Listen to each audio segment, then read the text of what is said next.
So I'd like to welcome up onto the stage now. We're going to hear about personal stories of creativity, and I'd like to welcome Nicky, Moxey and Linda Devereux.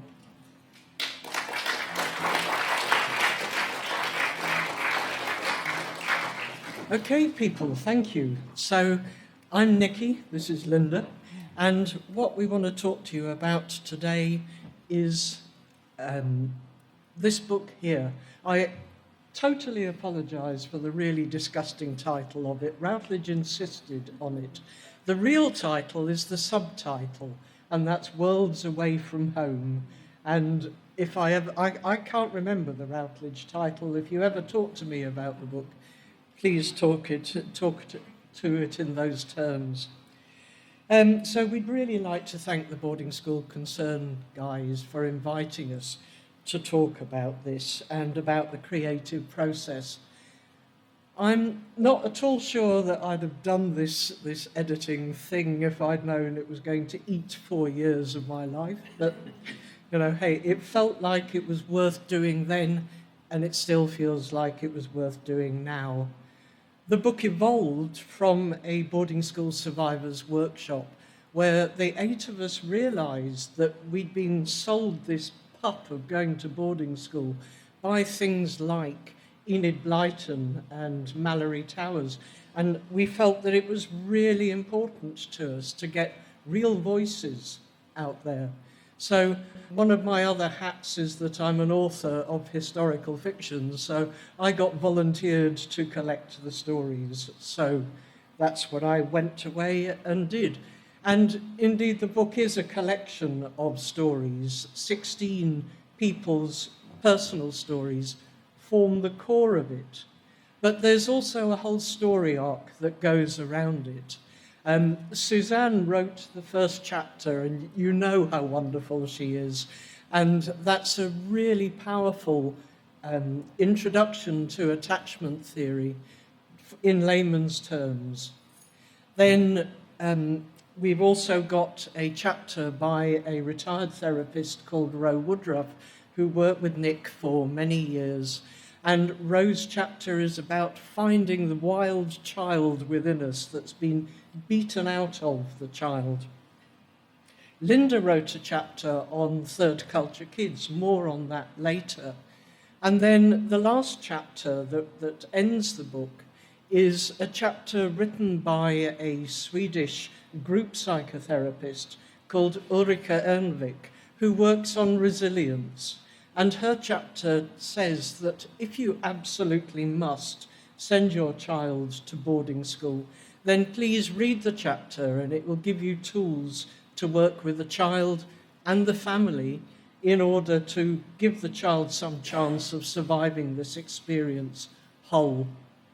And then the icing on the cake for me was the chapter again that Linda wrote on the commonalities of experience across all the stories, Linda using her research hat. And there are 3 elements that we've decided got us through to the finishing line at last, and that was commitment, censorship, and connection, and I'm going to sneak in an extra one at the end, which was courage. So commitment, what made me commit to it? I've had quite a lot of therapy now, some of it with Ro, and it's been very clear to me that one of my drivers is anger. And it's not my adult self anger, it's my 11-year-old who gets seriously pissed off with being lied to, mistreated, others, and seeing other people having those same experiences as well. But anger as a driver is not going to get a book done. It also required an adult self to do the project management. And there's a fair degree of stubbornness around here that both Linda and I have in measure. We do, and it was one of the things that kept us going. My commitment to the project came from several different places. In my work as a teacher and a researcher, I could see how writing could change people's lives. It could change how they saw themselves when they were able to represent lives in written forms. And I also saw how reading the personal testimony of others could change lives. One of my most moving teaching experiences was using this document here. It was a diverse class, second chance education for some older people, some young teenagers there who'd been kicked out of schools for various reasons. One was there because their parole officer thought it might keep them out of prison. And I was teaching them Aboriginal history. And reading the personal testimonies of Aboriginal and Torres Strait Islander people made history meaningful for that class in a way that textbooks never could. The stories had power.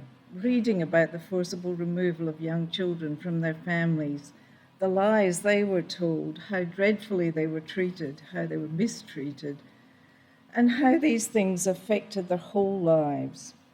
It brought tears to the eyes of some in the class and challenged racist stereotypes for others. It really demonstrated how words matter and how personal stories matter. It's a theme that's come out very strongly this morning, isn't it? And I love this quote from a colleague of mine drawing on the work of Rexford Brown, saying, "Words can start revolutions, bring presidents down, stir loins, swell the throat with tears, bring on nausea or laughter, legitimize births, marry people or divorce them, and open doors to the unconscious." Surely that's a creative process. I was also very attracted to this project because of my own story. I was sent to boarding school when I was 6, just a short time after that photograph was taken. I'm also a third culture kid, which Nicky's going to talk about in a minute, and a trauma survivor. So when Nicky asked me to help with the book, I was very willing. And I read the wonderful material that Nicky had already put together, and I just wanted to help to get that information out there where it could help others. Gabor Mate, in the book When the Body Says No, argues that writing is one way of being creative. It's creating an outlet in which we can help to heal early trauma. Writing helps to clarify meanings, and telling stories to an audience helps us to say that we matter. And our next theme is being censored. One of the other driving forces for us and for others who contributed to the book is that when we were at boarding school, our stories were often censored. We were forced to tell the boarding school stories, the institutional versions, rather than our own. This is a letter that I wrote to my grandparents just a few weeks after I arrived at boarding school. And the reason I have it now is that my grandparents kept it all their lives. And when they died, my parents acquired it. And my parents died recently, and I acquired it. That's why it survived all this time. The fact that they all kept it suggests that it was meaningful to them. Presumably it was a comfort. But the letter didn't express the truth of my experience. I copied from the blackboard. I didn't know what I was writing, and I really didn't know how to write. The words are all strung together, as you can see. I hadn't learned about the conventions of writing, and I didn't know how to make the breaks between words. The teacher wrote sentences on the board, and we dutifully copied them down. She controlled what went on the board. I remember that I asked how to spell cried. And the reason I remember this, I think, is because shame's associated with that memory. I was told in no uncertain terms that no, that's not the kind of letter that we write to our parents. So instead of telling my family that I missed them so much that I cried, I assured them that I was having a lovely time.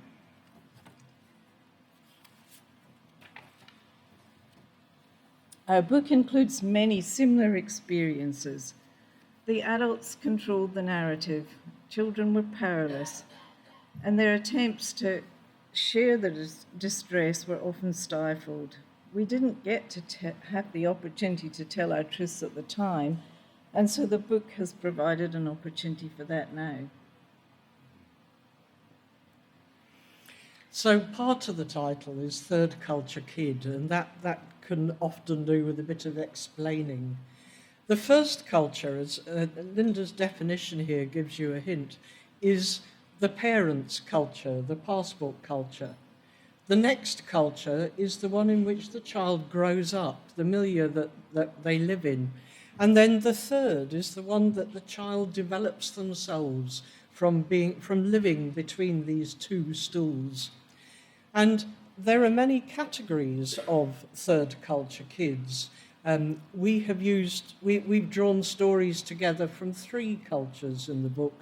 There are others that we could have also drawn on, such as perhaps a diplomatic culture where kids might be wandering all over the world with their parents. What we did talk about was missionary, military, and mercantile. Mercantile is my own background. It was the company that my father worked for that sent me overseas. The missionary culture is also pretty self-explanatory, but the sending organisation has a great deal of power in what happens to these children, so that missionary children may be told that they've been sent away in order to clear the ground for their parents to do the greater work of God. Now, I can't think what that might do to a child, but I'm damn sure it isn't a good idea. The culture that military kids have as well is somewhat unique. Parents might get posted every 2 or 3 years, so the military kid gets very good at making friendships very quickly, but they might not be very deep because they know that they're going to be rotated out fairly soon. And then there's a hidden blow to a military kid as well, that when they turn 18, then they might lose their base, the pass to the base, and so they lose that entire culture. And we also discovered that throughout these cultures, these 3 categories of third culture kids, that there was a commonality between losses. Every child, when you're sent to boarding school, loses your family, your friends, familiar foods, your pets. But for those of us who are third culture kids, there is another layer of losses splattered on top, and it multiplies. I grew up in the African savannah. I knew in my bones that it only rains for 2 months in a year, that the dust in my pores is red murram, and that I have endless horizons and the freedom to run barefoot. We used to say about anybody who felt pain when they stepped on a thorn, they've got English feet, the poor people. And when I came to England, I was just overwhelmed with how horrible it was, how grey, how in your face, how cold. And trust me, the boarding school I went to did not help. So it took me some decades to decide that actually there was some merit in England, and that part of it was at least a green and pleasant land. And the next one we wanted to talk about was connection, connectedness. Mattei says, I think I've got the quote there, yes, in the same book, that being connected to others and to something greater than ourselves can also be healing. And for me, connecting with the testimony of the others who wrote for the book was a profound experience. Reading one story after another, seeing those commonalities helped me to take my own suffering seriously. I wasn't the only one anymore. The language that the writers used, literary language with metaphor and simile and symbolism, very descriptive language to describe how they were affected by boarding school, it was a huge contradiction to the isolation of silence. I made lists of our shared experiences, literally old school style, and it made it countable. It was a way of affirming that we matter, that our stories matter, that our boarding school experiences matter. And this process also then moved it from an individual experiences to more social and collective ones. It moved the personal to the political. And it also made visible the structures and practices of these oppressive institutions. They became starkly visible in the way that was shown to us in Suzanne's presentation. Deliberate actions on the part of staff in multiple schools to break our spirits showed up in what Alice Miller has called a poisonous pedagogy. Some of us experienced public beatings and being forced to eat our own vomit. Another was forced to stand so long that they witnessed the shame of a girl wetting herself. We had private letters written by our parents to the school, read out in front of groups of children to humiliate us. These were calculated actions from the adults in authority, and they took place early in our boarding school life, sometimes on the very first day or the very first night when we were most terrified. And they were public and designed to shame and pacify us. And they took place in the areas that were supposed to be taking the place of home, the dormitories and the dining rooms. Yeah, for me, what was important in this whole process was helping people to write and articulate their stories.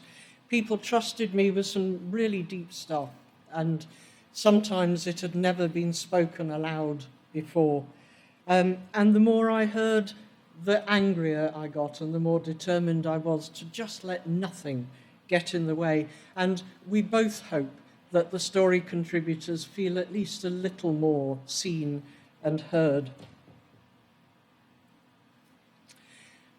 We know that there are years of shame involved in the boarding school experience, and it takes huge courage to speak out about it. It's terrifying. Quite a few of our contributors wrote stories and then pulled them out because they could not face being exposing themselves to the world. And that's what we've all done to some extent.